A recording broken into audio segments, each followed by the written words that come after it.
चुनाव आयोग ने आज लोकसभा चुनाव की तारीखों का ऐलान कर दिया है।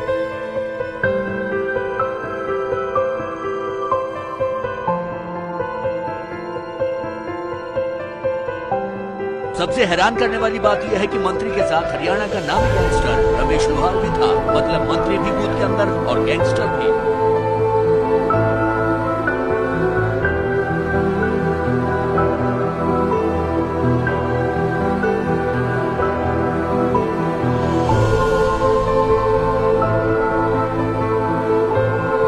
अंजाम ये रहा कि सुबह 4 बजे नतीजा आया और दीपेंद्र हुड्डा 7,503 वोटों से हार गए। नतीजा बाकी सीटों का बहुत जल्दी आ गया था। दोपहर होने से पहले ही लगभग स्थिति स्पष्ट हो गई थी, लेकिन रोहतक सीट का नतीजा दोपहर होने तक नहीं आया, दोपहर होने के बाद तक नहीं आया, शाम तक नहीं आया, रात तक नहीं आया, देर रात तक नहीं आया। और ये तब हो रहा था जब दीपेंद्र हुड्डा, जब ईवीएम से लगातार काउंटिंग चल रही थी, उसमें वो आगे ही चल रहे थे।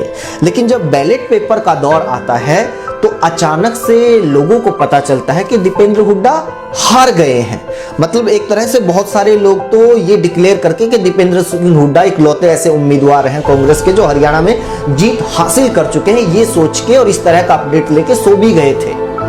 लेकिन जब उन लोगों को या बहुत सारे लोगों को जो नतीजे के इंतजार में थे, लेकिन लोगों के जहन में ये बैठ गया था कि गड़बड़ी हुई है, इसी वजह से नतीजे को इतनी देर तक लटकाया गया। जिस तरह की लड़ाई आपने लड़ी, 297 पूरे उत्तर भारत में 297 हिंदी भाषी क्षेत्र के अंदर 297 लोकसभा की सीट आती है। उन 297 सीटों में अगर विपक्ष के एक उम्मीदवार की सबसे ज्यादा वोट प्रतिशत 46.4% किसी उम्मीदवार ने अगर वोट अर्जित करके दिखाए, तो आप सबकी मेहनत से, आप सबकी लगन से रोहतक लोकसभा क्षेत्र के अंदर आए।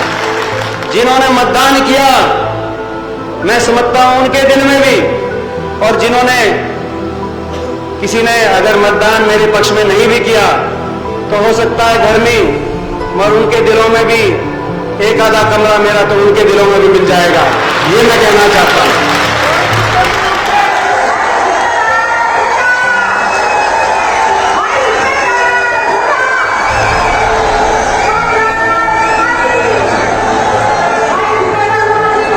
महाराष्ट्र और हरियाणा दोनों राज्य में विधानसभा चुनाव की तारीखों का ऐलान हो गया। वोट परसेंटेज सीटों में कैसे कन्वर्ट हुआ वो देखिए आपकी टीवी स्क्रीन पर है। 83 सीटों पर बीजेपी को बढ़त मिलती ओपिनियन पोल में दिखाई दे रही। मैं आप सबसे पूछना चाहता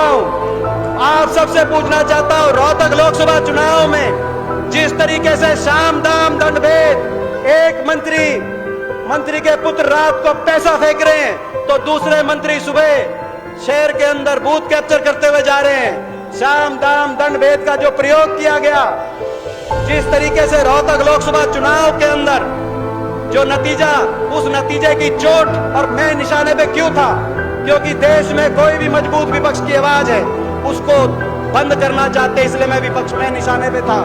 मैं कोई व्यक्तिगत वजह से निशाने पे नहीं था, आपकी नुमाइंदगी कर रहा था, इसीलिए निशाने पे था। आप निशाने पे थे। मैं आपसे पूछना चाहता हूं, वो जो जिस तरीके से इन्होंने साम दाम दंड भेद करके रोहतक लोकसभा चुनाव का नतीजा बदलने के प्रयास किए, उस बात का बदला वोट की चोट से इस चुनाव में आप लोगे कि नहीं लोगे, मैं आपसे पूछना चाहता हूं। ज्यादा रोचक, बहुत ज्यादा दिलचस्प हो चुकी है। भारतीय जनता पार्टी 35 सीटों पर आगे और कांग्रेस पार्टी भी 35 ही सीटों पर आगे चल रही है। दोनों पार्टियां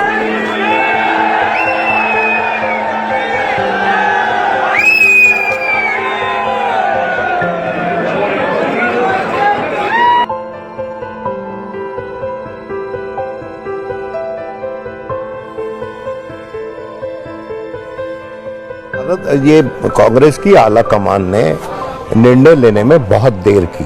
आप मानते हैं इस फैक्ट? बिल्कुल मानता हूं, और मैंने तो लिखा है इसके बारे में। और ये देर उनके लिए घातक सिद्ध हो सकती है। ये पंजाब में जो अहमियत अमरिंदर सिंह की है कांग्रेस के लिए, वही अहमियत भूपेंद्र सिंह हुड्डा की हरियाणा में कांग्रेस के लिए है। और उनसे उनका मुकाबला करने वाला चेहरा कांग्रेस के पास नहीं है अभी तक। लेकिन ये चीज समझ नहीं पाई कांग्रेस।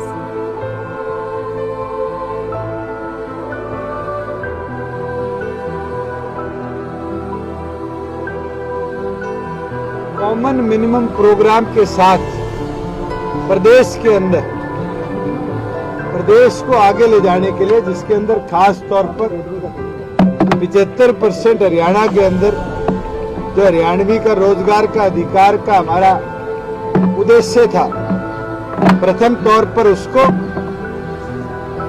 वृद्धावस्था पेंशन जो चौधरी देवीलाल जी का लगाया हुआ पौधा है उसकी बढ़ोतरी,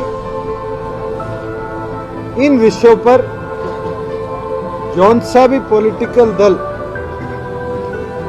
सहमत होगा, जननायक जनता पार्टी पूरी तौर पर उसके साथ मिलकर प्रदेश के अंदर सरकार बनाने का प्रयास करेगी। जो 4 बजे जेजेपी ने प्रेस कॉन्फ्रेंस की है दुष्यंत जी ने, तो उन्होंने 2-3 बात रखी है। जहां तक कॉमन मिनिमम का प्रोग्राम का सवाल है, तो 2 बात उन्होंने कही। तो हमारे मैनिफेस्टो में ऑलरेडी प्रोवाइडेड है, चाहे ओल्ड एज पेंशन हो, चाहे 75% युवाओं के लिए जगह हो, तो वो मैं समझता हूँ। और मान सम्मान और स्थान की भी कोई दिक्कत नहीं है। मैंने कल ही कह दिया था, जो मैं कल बात कही थी उस पर बाद में हम अपने उस पर खड़े हैं, और या और कोई सुझाव हो खुले दिल से हम सुझाव भी मान सकते हैं। इस वक्त की बड़ी खबर ये सामने आ रही है कि दुष्यंत चौटाला मतलब जेजेपी के प्रमुख अमित शाह से मिलने पहुंचे। दरअसल अनुराग ठाकुर के साथ दुष्यंत चौटाला निकले गाड़ी में बैठकर और पहुंचे हैं अमित शाह से मिलने के लिए उनके घर पे। ना मैं कहना चाहता, इस बात को कहना चाहता, कोई कहता था 75 पार, कोई कहता था यमुना पार है। अब दोनों बन गए यार। इस बात का भी जिक्र नहीं करना चाहता मैं, अब दोनों बन गए यार है?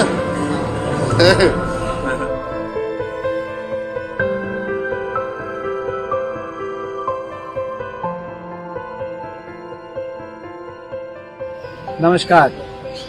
मुझे पता है कि 2019 का जो साल रहा, आपके दिलों में बहुत सी बातें आपके दिलों में रह गई। बहुत मंजिलें ऐसी थी जिनको हम छू के बहुत करीब से वापस आ गए, और जो मन की बात थी वो पूरी नहीं हो पाई। चाहे वो लोकसभा चुनाव की बात रही हो, चाहे उसके बाद हरियाणा विधानसभा चुनाव हो, जिसमें के मात्र 4200 वोटों से कांग्रेस सबसे बड़े दल के रूप में उभरता रह गया, चाहे उसके बाद सरकार के गठन की बात हो, जिसमें जन भावनाओं के विरोध में लोगों ने सौदे करके सरकार ये हरियाणा गठबंधन की बनवाने का काम किया हो। बहुत सी ऐसी बातें थी, बहुत सी ऐसी मंजिलें थी जिनको हम छू के वापस आ गए। और आकलन और विश्लेषण आज हुक्के पे हरियाणा में हर गांव चौपाल में ये बातें आपके मन में दिलों में हैं। कोई कहता है कि अगर हुड्डा साहब को पहले कमान मिल जाती तो ये हो जाता, कोई कहता है 5-7 साथियों को और टिकटें मिल जाती। तो अलग अलग बातें हैं, मगर मैं आप सबसे यही कहना चाहता हूं कि ये 2019 के साथ इन बातों को पीछे छोड़ते हुए नए साल में नए संघर्ष के साथ, नए संकल्प के साथ आइए हम आगे बढ़ें। आज हरियाणा में टक्कर की बराबर का विपक्ष है, और उस विपक्ष की सकारात्मक भूमिका, जिम्मेदारी हमें निभानी है, ताकि हरियाणा के हितों की हम लड़ाई लड़ सकें और आने वाले समय में अच्छा हरियाणा, एक स्वर्णिम हरियाणा का निर्माण का रास्ता हम बना सके। हरियाणा डिजर्व्स बेटर, और उसके लिए आपको और हम सबको मिलके आगे लड़ाई, अपनी संघर्ष जारी रखना है। आइए आप सबका साथ और सहयोग, आशीर्वाद की मैं कामना उपेक्षा करता हूं। धन्यवाद।